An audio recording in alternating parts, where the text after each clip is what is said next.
Hi everyone, I'm Jamie Lafreniere from Fox Valley Symphony, and we have so many fabulous nonprofits working in our area right now to keep our community safe and keep our community fantastic. And our musicians are doing some great stay-at-home concerts, so we thought we would put those two things together and help share our stories for everybody. We're calling it Amplify Our Signal, so thanks for being with us. And Greg from Boys and Girls Club is here with us today. Greg, how are you doing? I'm doing well, Jamie. Thanks for the opportunity to spend some time with you. Well, you do a lot for this community and you do a lot for the kids in the area. So tell me a little bit about what's going on this summer. I know it's an atypical summer for everybody, but most of all you. Yeah, absolutely. It's a very different experience for all of us. I've been saying this a lot, but from mid-March through the experience that we're still having today, I've probably been as proud of our team as I've ever been. Our team pivoted in some very significant ways. And when we got to summer, we were able to continue serving kids in some very important ways. We were able to open both our clubs in Appleton and Menasha to provide services for the children of essential workers. We've been able to continue providing emergency meal services. Since mid-March, we've put out over 50,000 free and nutritious meals to kids and families across our community. Wow. We've been able to do a lot of our counseling and case management work, both virtually as well as some in-person work as well. We're continuing to provide crisis intervention services for runaway and homeless kids. We opened up a temporary pop-up teen center at the Outer Edge in Appleton for the summer. So yeah, it's and that's not the whole list, but that's a lot of the highlights. It's been a very, very busy few months for our team. And that's why we wanted to talk to you because, yeah, there are some things that can shut down for COVID and for the shutdown pandemic, but your services are not something you can just stop. There's a lot of people counting on you, and you're affecting a lot of kids and a lot of families. Well, that's exactly right. They're been difficult for all of us.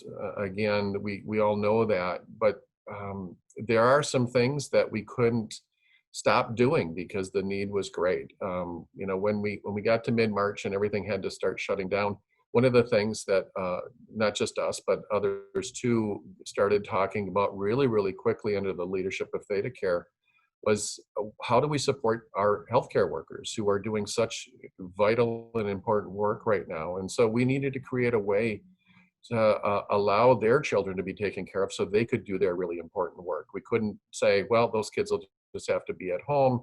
Right. The club is going to close and the YMCA is not going to be there for them either. And those kinds of things became really, really very important for us.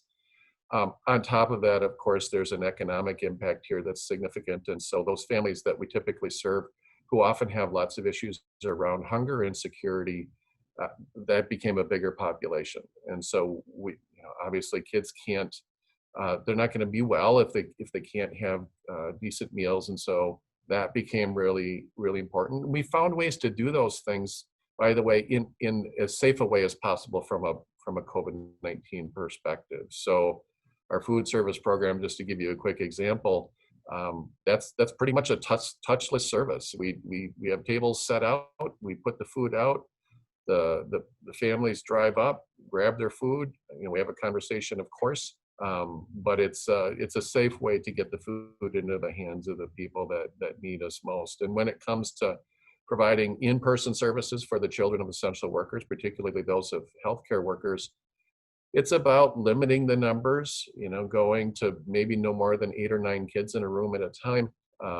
Obviously, the masks are important and health screenings at the front door. So all of that stuff became part of how we had to change to deliver services, but still deliver really important services that we couldn't turn away from. We're going to pivot to develop a program that will be available for kids when they're not in school. It'll be structured. There'll be a registration process, and those kids will be in a room for the duration of the day. It won't only be about their schoolwork, but there'll be a way for us to be able to support them as they work their way through the homework and other activities that are part of their learning.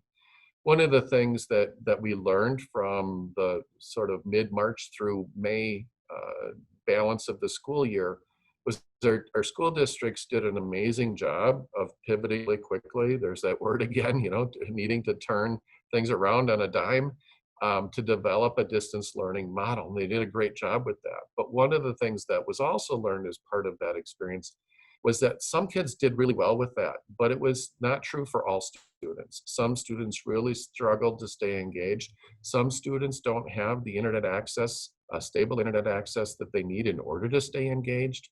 Right. Some kids struggle with technology, all sorts of things. So we're trying to make sure that kids don't fall through the cracks and they don't lose a ton of learning as we navigate our way through this really difficult situation.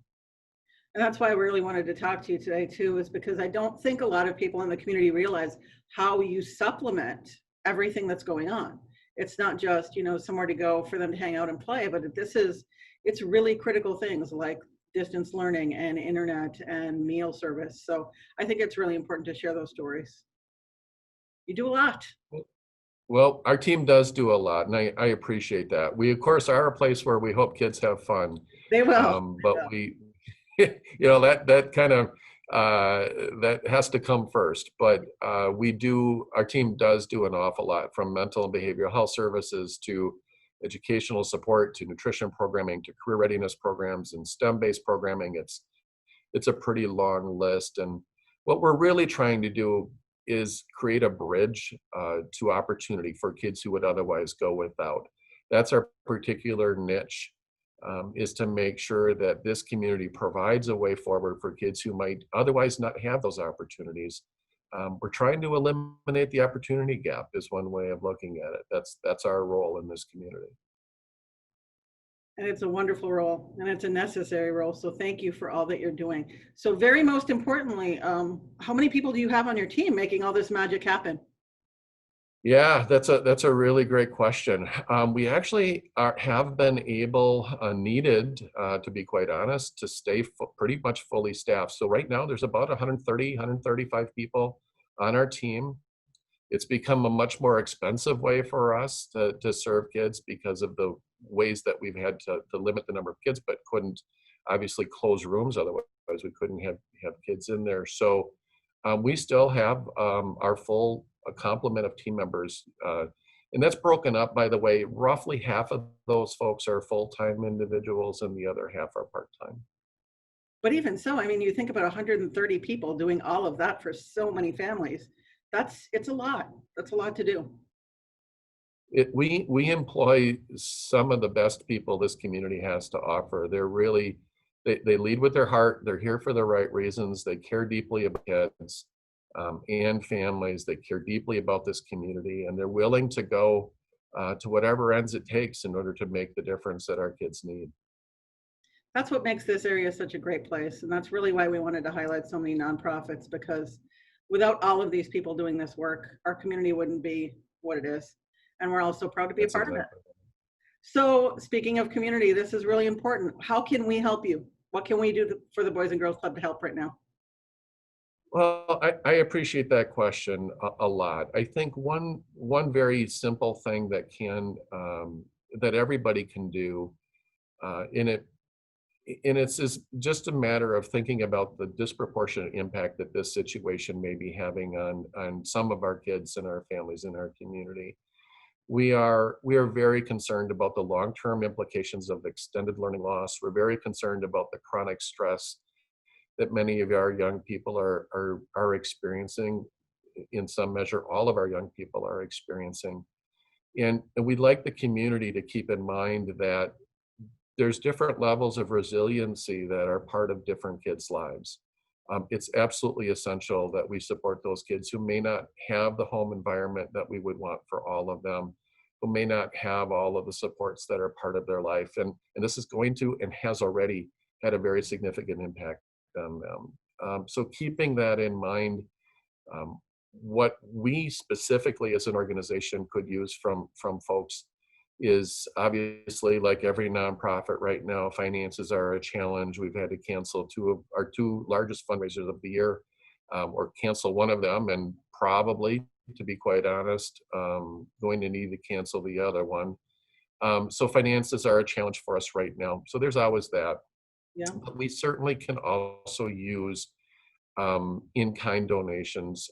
Food is needed right now to help feed our kids.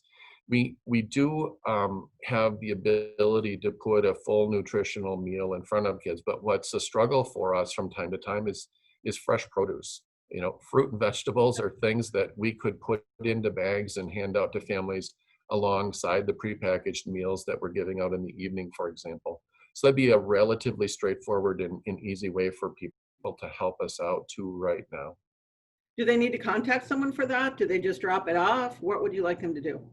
Yeah, a phone call to either the Boys and Girls Club in Appleton or in Menasha can be made through our general line, which is 920-731-0555. Again, 731-0555.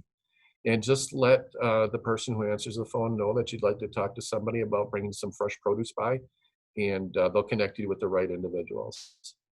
That's a great and easy way for everybody to be able to help. Thank you for that suggestion. And if they Yeah, want of to make a course. financial donation, is there a way to do that on your website, or how best to do that? Yep, the easiest way to do that is to pop out to our website, which is bgclubfoxvalley.org, and there's a donate now at the top of that page that you can click on. It'll take you through the process for that. Well, wonderful. Thank you for all that you do, and I hope that you get a lot of response. And I know the community is going to pull together and make sure everything works out for us all. We have a wonderful, strong community. So thank you for being part of that. My pleasure. Thank you so much for spending some time with us this morning, Jamie. Thanks for being here today.